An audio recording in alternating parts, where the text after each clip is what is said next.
Welcome to the Italian Wine Podcast. This episode is brought to you by Vinitaly International Academy, announcing the 24th of our Italian Wine Ambassador courses to be held in London, Austria, and Hong Kong from the 27th to the 29th of July. Are you up for the challenge of this demanding course? Do you want to be the next Italian Wine Ambassador? Learn more and apply now at vinitalyinternational.com.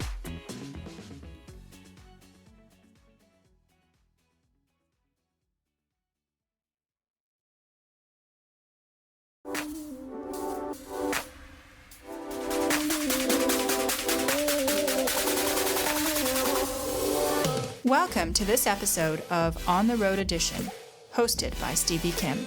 Today, Stevie is at the famous Biondi Santi Tenuta Greppo estate, speaking with Giampiero Bertolini. They discuss the changes taking place at Biondi Santi Tenuta Greppo and the iconic wines being produced here. Where are we, Giampiero? We are in the Cantina Alta. What does that mean? It means a very nice place where the family has always started the process of the malolactic for our wines. Mm-hmm. Today is not used anymore for our wines, but we host our people here for tasting our old vintages mostly. So we came through the staircase. How do they bring the wine and how did they do that? I don't see any modern mechanisms here. No, there is no modern mechanism yet here, and so they did it manually. Yeah, they do manually, and in fact, we had a plan to substitute all this cask here, but it was impossible because we had to open the roof, and so we decided to keep as it is, and it was very difficult because everything was done manually by the people here. And so it's not ideal. So, Giampiero, of course, I know you from the Frescobaldi days, right? So the big manager moving from one house to another. How has your role been? How is it different working for Biondi Santi Group now than Frescobaldi? Because they're fairly big groups, right? Yeah. Well, it's very different. Very different because my role here is different. Obviously, I have the full responsibility of this new project, new and old projects, with the idea to bring Biondi Santi in the future, respecting the DNA of the family. And this is our mission. And the role is completely different because I also have to do these things, which I never done before. So I need to adapt to the new situation. I have to talk and to put my face because the family, unfortunately, is not involved anymore in this business with us. Because it was sold to... Yeah, it was sold to another family, which is a French family. Can you tell me a little bit about the current owner? The current owner is a family. It's basically it's Christopher Descour. He's a French entrepreneur, very young, with a very long-term vision for the... How old is he? It's 47. Oh, he's really young. It's really young. It's really young. So younger than us. Yeah, younger than us, no doubt. So he's very passionate about wine. He also owns a couple of Maison de Champagne, Charles Isaac and Piper Isaac. And he has this very nice project in the fine wine business. And Biondi Santi became something important for him. And now he's very passionate about everything is happening here at Greppo. So, I have a bone to pick with you. The website, right? Yeah. So the website, what is the strategy behind the website? Because you only have wines, right? Yes. So this is definitely you've specifically done this, right? Yes. This was done on purpose. Mm-hmm. And this is basically the philosophy of Biondi Santi, to be very understatement, I would say, to focus everything on wine. If you go around the estate, you will see that everything is about wine and trying to get the best from the vineyard and in the cellar. So we keep doing this philosophy, which has been one of the key elements of the family for 150 years. So it's almost like wine. Yes, the wine is very much the protagonist. But if I go to your website, it's like going to a tech sheet, files, right? So it has all the information, very technical, if you will, right? And less about the storytelling. Would you say that's fair? And you plan to keep the communication this way? Yes and no, because obviously it's very important to tell the story about this fantastic family, this fantastic estate. But the key message in the website is really about the deep history of the family, because the files goes back to 1888. So it's a very clear message on how this estate has been historical for the winemaking in Italy. So it's very simple message about the founder of the Brunello. That's it. So tell us a little bit more about that, because not everybody knows who Biondi Santi is. So if you want to say 5 things, like 5 must know about Biondi Santi, what are those? Well, the first and most important is definitely the fact that Biondi Santi invented the Brunello. Okay. And that traces back. And what does that mean? It means that in a period where in Italy nobody was thinking about quality wines, and the wines were made by blending different kind of varietals, they thought something very innovative that was one varietal, difficult because it was Sangiovese, and produced with the vision to have a very high longevity of the wines.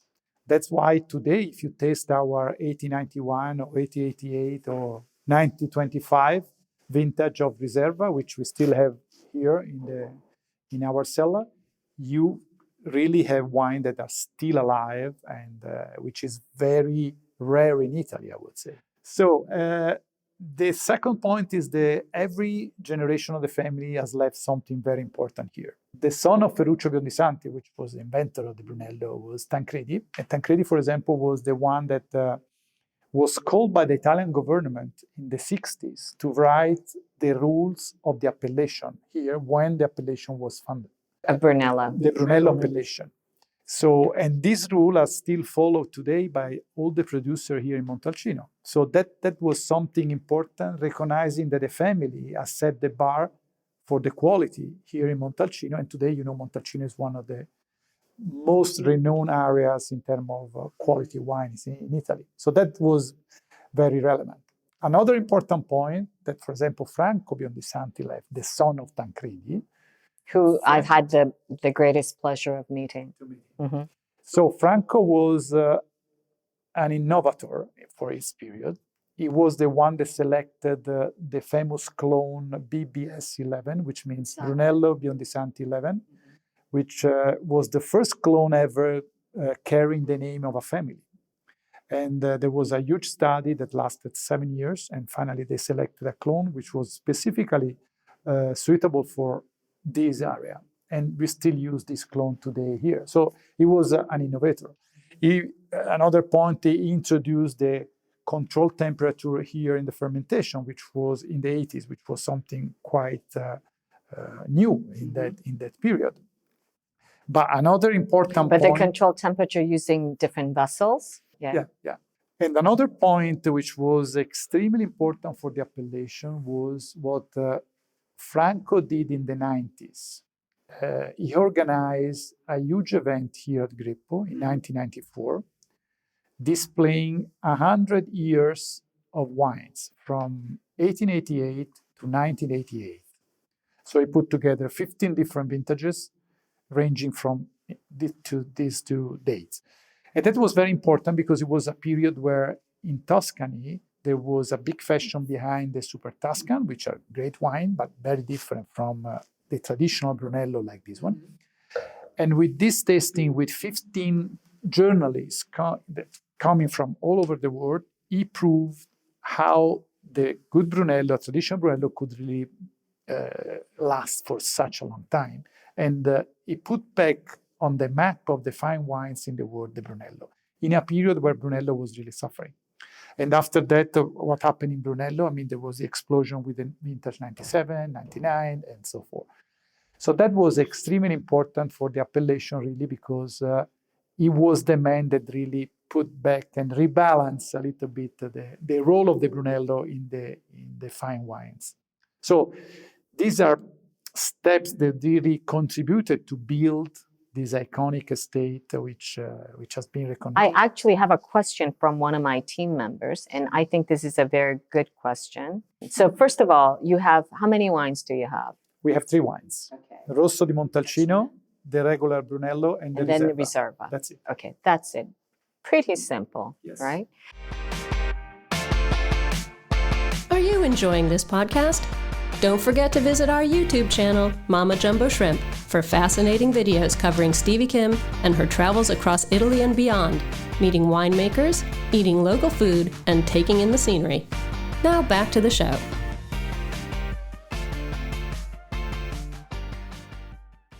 So the question from my teammate is the following. They say Rosso di Montalcino, they feel like it's a little underrepresented because they believe perhaps the future is with your Rosso di Montalcino, which is quote unquote more modern. So how would you like to position your Rosso di Montalcino? I guess that's not exactly what he asked, but that's what I'd like to know. So. No. But thank you for this question, because I have my personal, let's say, battle here in Montalcino to reconsider the role of the Rosso in the appellation, because I believe that the Rosso has a huge potential, but the Rosso need more attention in the way we are producing the product itself, overall in general, because for many years, and also here at Greppo, it was just the selection of what was not suitable for Brunello could have been used for Rosso. Now here at Greppo, we changed the strategy. Okay, so you have changed the strategy. We have changed the strategy already 3 years ago. We have a precise target quality every year for Rosso. We are studying the soil also to have a better Rosso. A Rosso which means same philosophy, same style of the Brunello, but less complexity, more fruit, more approachable. And so it's, let's say, a proactive approach versus a reactive approach. So we changed this philosophy. And in the market, we have positioned this on the younger generation. And this is going very well. I think it has to be. Also because not, did you see the latest study from the Silicon Valley Bank? Study? I'll send it to you. Okay. It says that the younger generation, they're not drinking wine. I know. So we have to make them more accessible and a bit more modern, right? Because the muscular wines are not performing as well with the younger generation. They don't like it. Yeah. So so I feel like that was an appropriate question, because also the when are you releasing the wines? This is 2006. Is this the new release? This is the new release, but this is the Brunello. It's not the Rosso. Right, I know. Yeah. The This is Brunello. the release. Yes, so it takes 6 years. 6 years in our case. Yeah, so it's usually 5, right? Usually 5, Yeah. yes. So it takes 6 years to release, and I think the wines can be enjoyed a little earlier, right? So that's the market that we want to. Yeah. Otherwise, The Rosso should be that. I think absolutely. it's going to be very difficult. Listen, so we have just 5 more minutes. Tell us about this wine and the vintage. This wine will be released as of March the 1st. So this is like it's not March 1st yet, so anteprima. Yeah, it's an anteprima. It's a private anteprima. It's a private anteprima, exactly. As you mentioned, we are 1 year behind the others. This vintage in Montalcino has been great. One probably of the best ever, I would say, as well as the 2015. But if we compare this, for example, with 2015, this is a much colder vintage, which deliver balsamic. It plays more on finesse, on elegance. And so I definitely like very much this profile of wine, even because it reflects, I would say, more the style of the family, which again plays very much on elegance. You have a very good red fruit on the nose, and the wine has already some balsamic. And one of the key characteristics of Biondi Santi, which is extremely reflected here, is the freshness.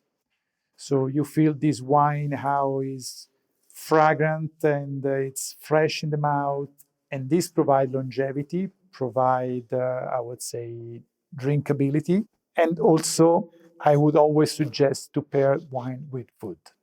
I'm not really suggesting just to taste wine by itself, but the food is always very important to exalt the characteristic of the wine. But you're releasing it 1 year later than everybody else because it's the tradition, or you feel like the wine isn't ready.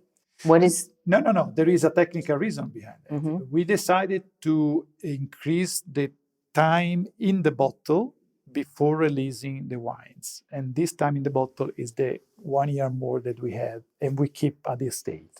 Because once we release the bottle, we want the wine to be ready to be drunk. And then you may decide to drink now or to drink in 50 years. But after 6 years or 7 years for the Riserva, you can open it. When does